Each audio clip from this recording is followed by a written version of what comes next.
Good morning विद्यार्थियों, कैसे हैं आप सभी।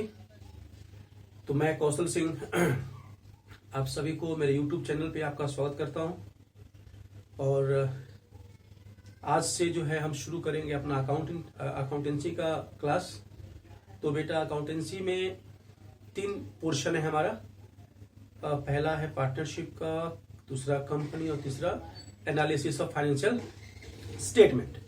तो यहाँ पे बेटा जो समझने वाली बात यह है कि फर्स्ट पार्ट हमारा पार्टनरशिप का है, फिर सेकंड कंपनी का है, थर्ड जो हमारा एनालिसिस का पार्ट है जो कि फाइनेंशियल स्टेटमेंट का होगा। तो हमें सबसे पहले जो अपना फर्स्ट पोर्शन है, फर्स्ट बुक है, वो है बेटा पार्टनरशिप का। तो पहले हमें उसको शुरू करना है और फिर एक एक करके बाकी की जो चीजें हैं बेटा हम उसको पढ़ेंगे बेटा, ठीक है। तो चलिए बेटा, तो सबसे पहले हम बात कर लें थोड़ा सा आपसे कि बहुत ही आसान है ये पार्टनरशिप, बहुत आसान है। इससे आसान दुनिया में कोई और टॉपिक नहीं है। हाँ, थोड़ा बहुत बेटा हमें सतर्क रहना पड़ेगा, देखना पड़ेगा कि जो हम पीछे जो करते आ रहे हैं कैसे हो रहा है। थोड़ा सा अपने आप को एक्टिव रखना होगा during the classes, then you can learn very easily. तो बेटा यहाँ पे हम शुरू करेंगे पार्टनरशिप। तो पार्टनरशिप में भी बेटा बहुत सारे चैप्टर्स हैं। तो पहला चैप्टर हमारा है फंडामेंटल ऑफ पार्टनरशिप का, दूसरा जो है हमारा है वैल्यूएशन ऑफ गुडविल, उसके बाद आता है एडमिशन, रिटायरमेंट, डेथ, और फिर होता है हमारा डिसोल्यूशन ऑफ पार्टनरशिप फॉर्म, यानी कि जहां पे हमारी फॉर्म समाप्त हो जाएगी। ठीक है बेटा, तो चलिए, तो सबसे पहले बेटा हम शुरू करेंगे पार्टनरशिप का पहला टॉपिक, पहला चैप्टर जो हमारा है फंडामेंटल ऑफ पार्टनरशिप। तो बेटा पहला जो हमारा चैप्टर है उसका नाम है फंडामेंटल ऑफ पार्टनरशिप।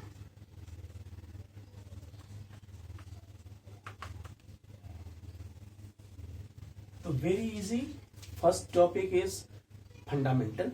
अब देखो, ये जो चैप्टर है हमारा फंडामेंटल ऑफ पार्टनरशिप, इसमें हम पार्टनरशिप से रिलेटेड जितनी भी बेसिक चीजें हैं हम उनको सीखेंगे यहाँ पे।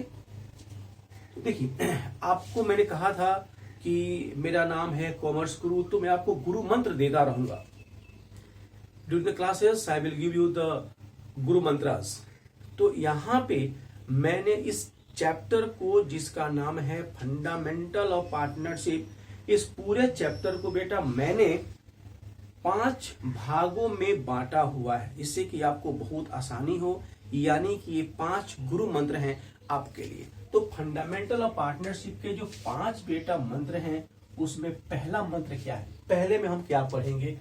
तो फर्स्ट इज इंट्रोडक्शन। पहला बेटा हम क्या पढ़ेंगे, इंट्रोडक्शन। सेकंड बेटा हमें क्या पढ़ना है, इंट्रोडक्शन के बाद का जो हमारा टॉपिक है बेटा वो है डिस्ट्रीब्यूशन ऑफ प्रॉफिट। यहां पे हम जो प्रॉफिट है उसको बांटेंगे, distribution of profit between partners. तीसरा जो है बेटा हम यहां बनाएंगे partners capital oblique current account. कैसे बनाएंगे ये सीखेंगे। फोर्थ जो हमारा बेटा है टॉपिक, उसका नाम है past adjustments. And last one is guarantee of profit, guarantee of profit. तो these are 5 topics which I have categorized in this chapter। तो एक एक करके बेटा हमें सीखेंगे। पहला है introduction, then distribution of profit, partners capital account and current account, past adjustments and the guarantee of profit. तो ये बेटा हमारे हो गए 5 टॉपिक। अब हमें बेटा यहाँ पे जो है अब एक एक करके हमें चीजों को सीखना है। ठीक है बेटा,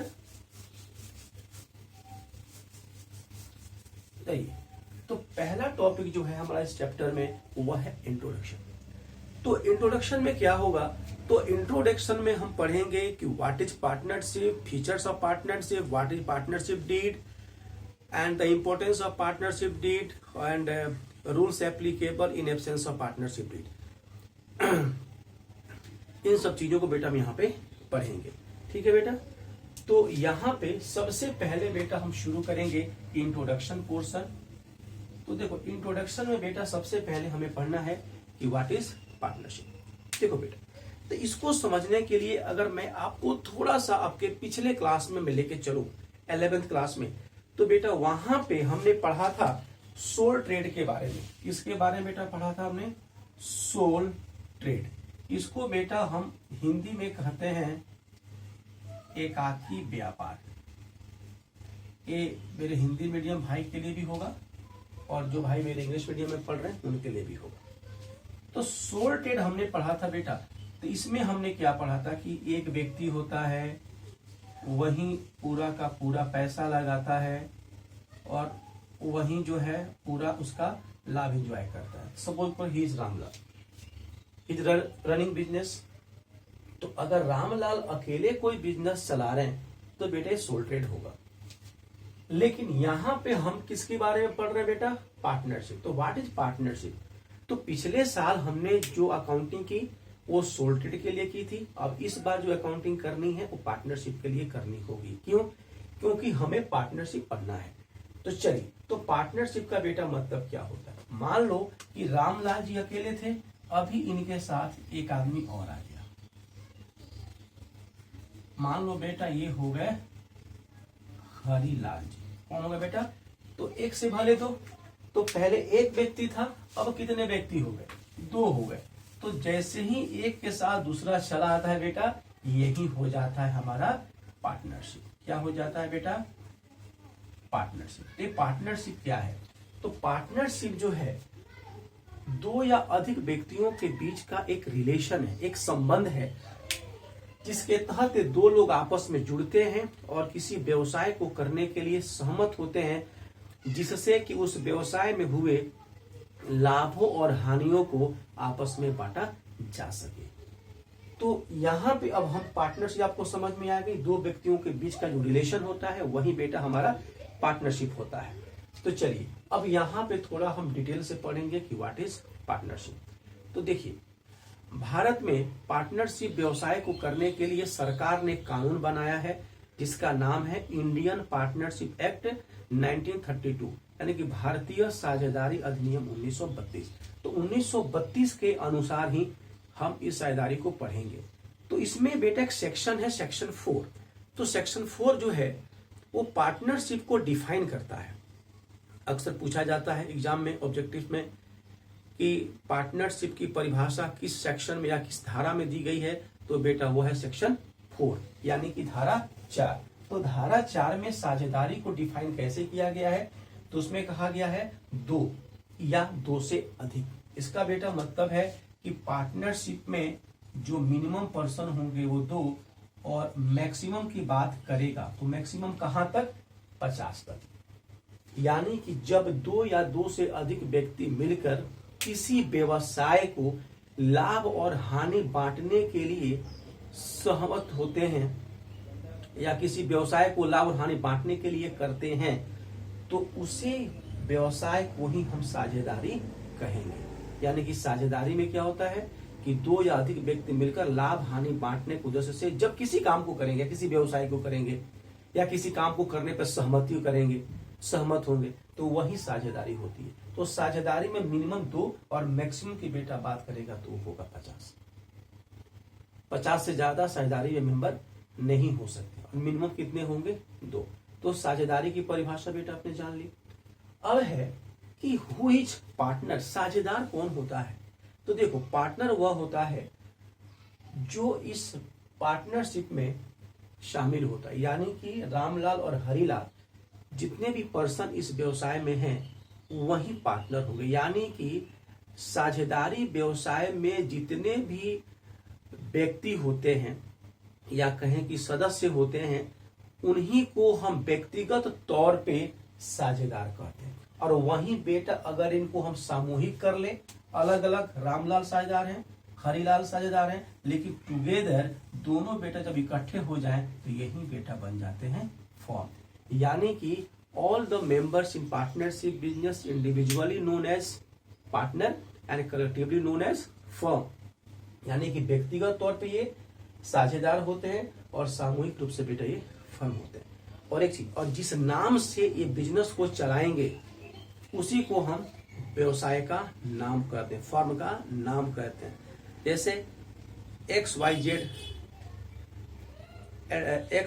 फर्म, तो इसका मतलब है कि XYZ के नाम से अपने फर्म को चला रहे हैं।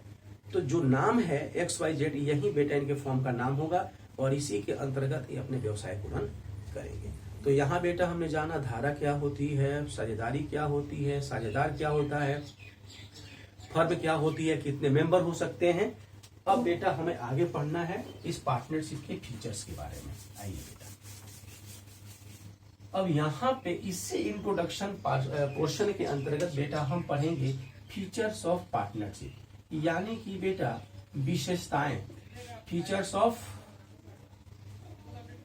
पार्टनरशिप यानी कि साझेदारी की विशेषताएं। देखो, विशेषता का मतलब होता है उसके गुण, उसकी क्वालिटी, जिसके चलते लोग जो है अट्रैक्ट होते हैं साझेदारी के व्यवसाय को करने के लिए। तो पहली जो विशेषता बेटा इसकी होती है वह होता है 2 और मोर पर्सन, 2 और मोर पर्सन, 2 और अधिक व्यक्ति। यानी कि इसकी सबसे पहली विशेषता है कि 2 या 2 से अधिक व्यक्तियों का होना। एक व्यक्ति अच्छे तरीके से काम नहीं कर सकता, अगर कहीं जाता है तो उसको अपना व्यवसाय बंद करके जाना पड़ेगा, जिससे कि ग्राहक टूटते हैं। अगर 2 लोग हैं तो एक व्यक्ति अगर जाता भी है तो दूसरा उसके एब्सेंस में बिजनेस को रन करा लेगा, गलतियों को सुधार सकता है। तो ये इसकी ब्यूटी है, यानी कि 2 और 2 से अधिक व्यक्तियों का होना। सेकंड जो बेटा इसकी विशेषता है वह है लॉफुल बिजनेस, यानी कि साझेदारी व्यवसाय में जो बिजनेस है आप करते हैं वो लॉफुल होगा, क्योंकि लाभ बांटना है, बिजनेस करना पड़ेगा। तो बिजनेस कैसा होना चाहिए? लॉफुल, यानी कानूनी व्यवसाय, वैधानिक व्यवसाय होना चाहिए। अगर व्यवसाय वैधानिक नहीं है इसका मतलब बेटा कि फिर ये आप नहीं कर सकते, इसको सरकार मना करेगी। तो साझेदारी में अगर व्यवसाय करना है तो it should be lawful, legal होना चाहिए, वैधानिक होना चाहिए। Third one is liability. तो बेटा लायबिलिटी का मतलब होता है आपका कर्ज। तो यहाँ जो देनदारी है, जो कर्ज है, वो बेटा अनलिमिटेड होती है। यानी कि पार्टनरशिप में याद रखिएगा जो भी लायबिलिटी होगी बेटा वह अनलिमिटेड होगी। अनलिमिटेड का बेटा मतलब होता है कि अगर 1 रुपया लगाए हैं तो उससे ज्यादा का भी नुकसान होता है तो आपको भरना पड़ेगा, यानी किसी कोई सीमा नहीं हो। इसीलिए ग्राहक जो पार्टनर होते हैं बहुत फूक फूक के कदम रखते हैं। कहा भी गया है कि दूध का जला छाछ फूक फूक के पीता है, तो ज्यादा नुकसान होगा तो उनको देना पड़ेगा। इसीलिए बहुत बारीकी को समझते हुए जो अपना काम करता जो तरीका है उसको बहुत अच्छे तरीके से उस पर अपना फोकस करते हुए काम को करते हैं कि वो नुकसान न हो जाए। फोर्थ जो है बेटा वह है प्रॉफिट शेयरिंग। क्या है बेटा? प्रॉफिट शेयरिंग, यानी कि लाभ का बंटवारा, लाभ का विभाजन। अब देखो, प्रॉफिट शेयरिंग पार्टनरशिप का बेटा जो सबसे मूल उद्देश्य है, जो उसका मूल मंत्र है, वह है लाभ को आपस में बांटना। तो लाभ को बांटना ही बेटा क्या कहलाएगा? Profit sharing. यानी कि प्रॉफिट जो कमाए हैं तो जो भी आपके बीच में जो तय हुआ है लाभ हानि का अनुपात, उसमें लाभ हानि को बांटना पड़ेगा। फिफ्थ है बेटा ऑपरेशन ऑफ बिजनेस, यानी कि व्यापार का संचालन। जो मेरे हिंदी मीडियम वाले भाई हैं तो इसका मैं हिंदी बोल रहा हूं, आप उसको लिखेंगे व्यापार का संचालन। यानी कि क्वेश्चन खड़ा होता है कि सर पार्टनरशिप में तो 2 से अधिक लोग होंगे, अगर सोल ट्रेड होता तो जो मालिक था वही व्यवसाय को चलाता, लेकिन ये तो पार्टनरशिप है, ज्यादा लोग होंगे तो व्यवसाय को चलाएगा कौन? तो मेरे विद्यार्थियों यहाँ पे देखो, जितने भी पार्टनर हैं, मान लो 4-5 पार्टनर हैं, सभी पार्टनर मिलकर के व्यवसाय को चला सकते हैं या उनमें से कोई एक भी चला सकता है। उन सभी के बिहाफ पे कोई एक भी चला सकता है। मान लो 5 हैं तो 4 घर पे, एक बोला कि ठीक है मैं चला लेता हूँ, या 5 मिलके चला ले, तो all partners can operate the business, या one can operate on behalf of others, यानी कि एक भी कर सकता है, उसके बिहाफ पे बाकी सब लोग भी कर सकते हैं, और सबके बिहाफ पे कोई एक साझेदार भी इसका संचालन कर सकता है। तो ये बेटा हमारे 5 जो है फीचर्स हैं, आप इसको समझ गए होंगे। ठीक है बेटा, चलिए तो देखो बेटा, अब हम बात करते हैं फंडामेंटल्स में ही।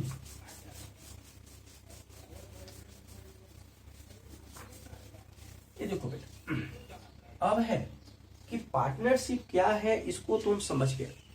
अब एक क्वेश्चन आता है बेटा कि व्यापार में जो पार्टनरशिप है, इसमें तो एक से ज्यादा लोग होंगे, तो जब एक से ज्यादा लोग होंगे तो उनके आपस में झगड़ा होने की भी संभावना होगी। तो उनका झगड़ा कैसे समाप्त होगा, झगड़ा कैसे खत्म होगा?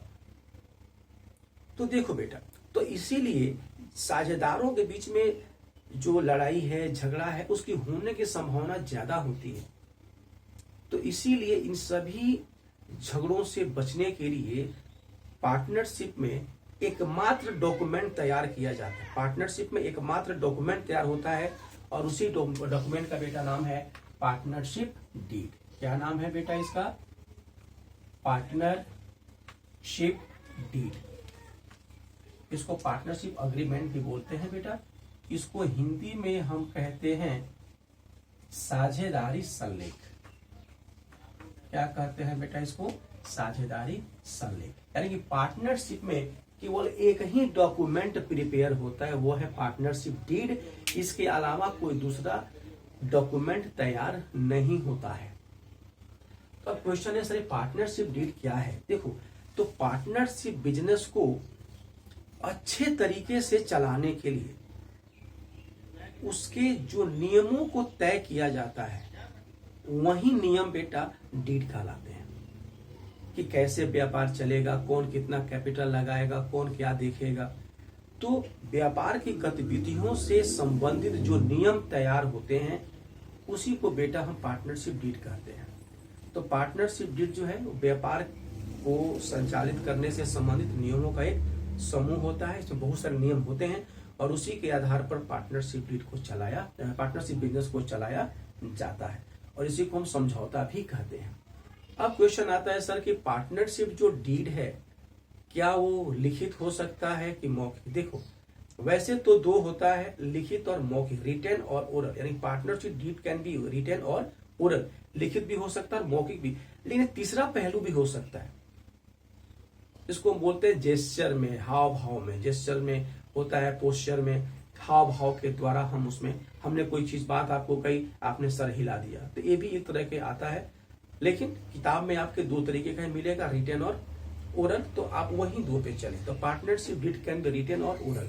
अब क्वेश्चन है सर होना क्या चाहिए?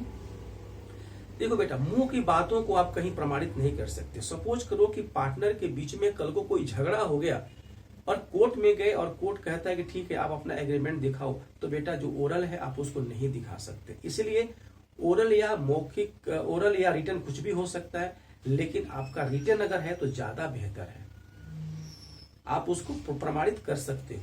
और एक क्वेश्चन और भी है कि डॉक्यूमेंट जो पार्टनरशिप डीड है वो बनाना मैंडेटरी भी नहीं, अनिवार्य भी नहीं। एक ठीक है, आपकी इच्छा हो तो बनाइए, आपकी इच्छा हो नहीं हो तो नहीं बने, लेकिन कल को कोई अगर बात आती है तो फिर आपके पास होना चाहिए, और वो भी लिखित में होना चाहिए। तो पार्टनरशिप डीड में जो बातें लिखी होती हैं, उसी के आधार पर ही व्यवसाय का संचालन होता है। जो बातें नहीं लिखी हैं, उस काम को पार्टनरशिप में नहीं किया जाता है। तो पार्टनरशिप डीड क्या है बेटा? एक रिटन डॉक्यूमेंट है, on behalf of that document partners run their business. ठीक है बेटा, साझेदार उसी डॉक्यूमेंट के आधार पर अपने व्यापार को चलाते हैं। अब यहाँ पे क्वेश्चन है कि सर इस साझेदारी संलेख में लिखा क्या क्या होता है, जिसको हम बोलते हैं content of the partnership deed, यानी कि या उसको क्लॉज भी कह सकते हैं, उसको subject matter of partnership deed भी कहते हैं। तो देखो बेटा, पार्टनरशिप डीड का जो क्लॉज होता है या इसका जो कंटेंट होता है वो बहुत सारे होते हैं, लेकिन आपको मैं कुछ लिख देता हूं। जैसे नेम ऑफ फर्म, फर्म का नाम, सेकंड है एड्रेस ऑफ द फर्म, जो फर्म है उसका क्या पता है, name and address of partners, साझेदारों के नाम और पते, कैपिटल ऑफ पार्टनर्स, साझेदारों का बेटा क्या पूंजी होगा, उसके बाद इस पूंजी पर हम कितना ब्याज देंगे, यानी कि इंटरेस्ट ऑन कैपिटल, पूंजी पर ब्याज। सिक्स्थ जो होगा interest on loan,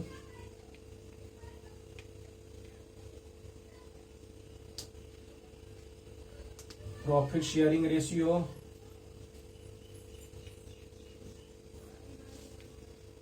profit sharing ratio क्या होगा, किस अनुपात में लाभ हानि का विभाजन होगा,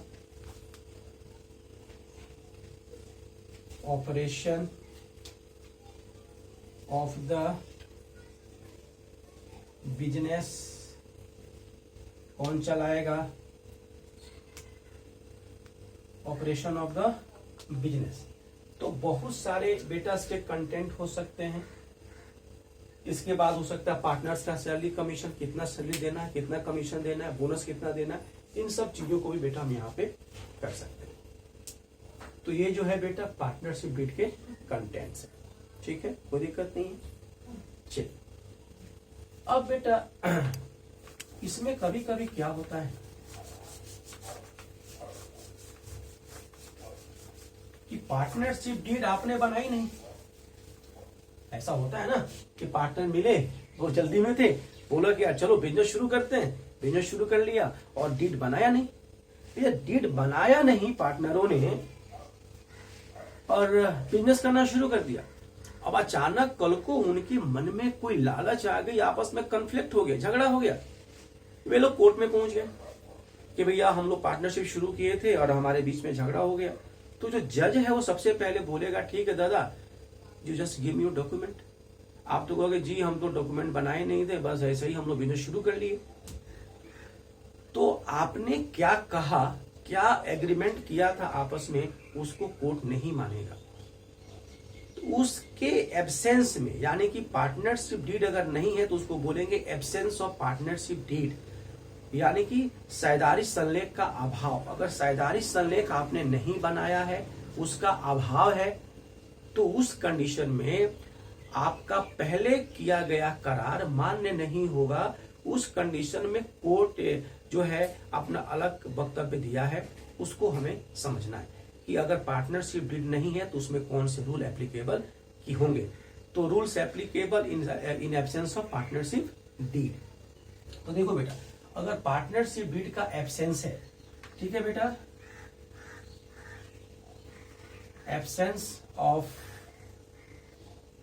partnership deed, absence of partnership deed. अगर पार्टनरशिप बेटा डीड नहीं है तो उसके जो रूल होंगे, उसके जो नियम होंगे वो बेटा क्या होंगे। तो पहला नियम है कि profit and loss will be share equally, ठीक है बेटा, यानी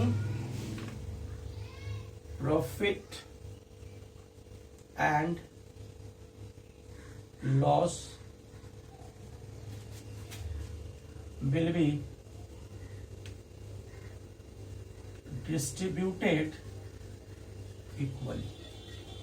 मतलब लाभ हानि का जो विभाजन है वह बराबर बटेगा, will be distributed equally, यानी कि लाभ हानि का विभाजन कैसे होगा बेटा, बराबर बराबर किया जाएगा।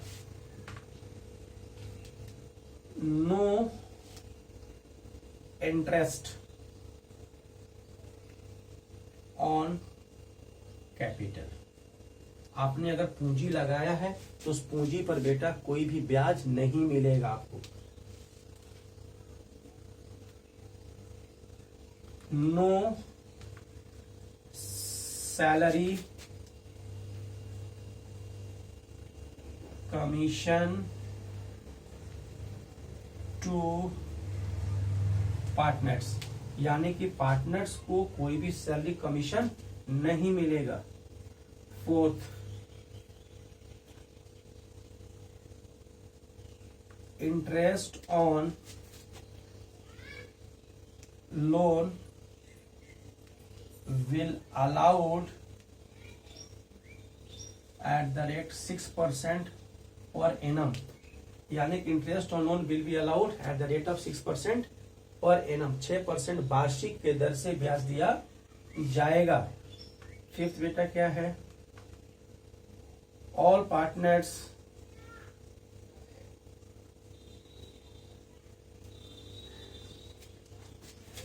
विल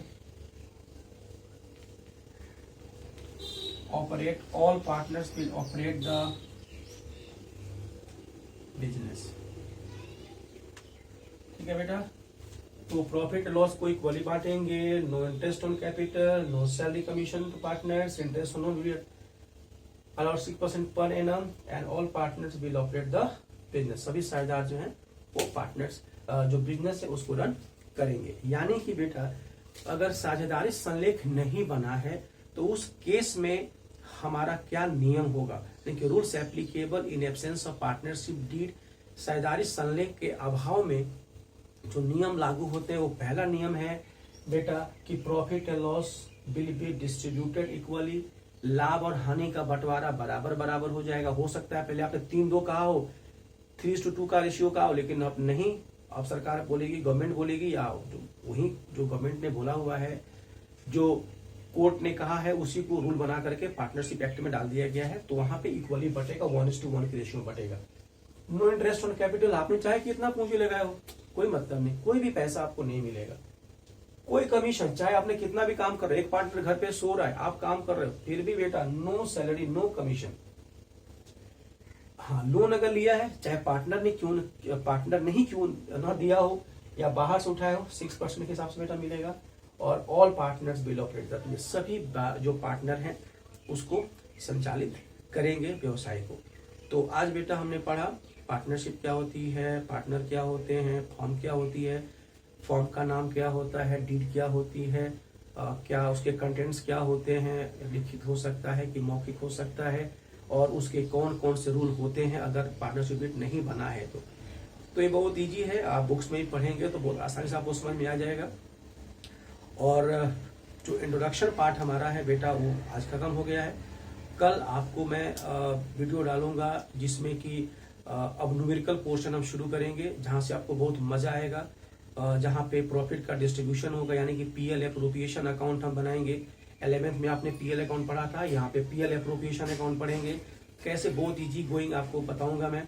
तो अगर आपको चाहते हैं कि नोटिफिकेशन फटाफट आपको मिलता रहे तो जो मेरा चैनल है उसको बेटा आप सब्सक्राइब कर लीजिए, लाइक कर लीजिए, शेयर भी करिए अपने मित्रों के पास, और उसको पे कमेंट भी करें। और बाकी बेटा कोई भी क्वेरी आपको है तो कमेंट में डाल दीजिए, आपको मैं सॉल्व कर दूंगा। और जो है कि आपको किसी भी तरह की तकलीफ नहीं होगी यहाँ पे। तो एक एक चीज को बेटा बारीकी से हम समझेंगे, तो ये पार्ट आपको आई होप समझ में आ गया होगा। तो बेटा फिर कल के वीडियो का इंतजार करिए।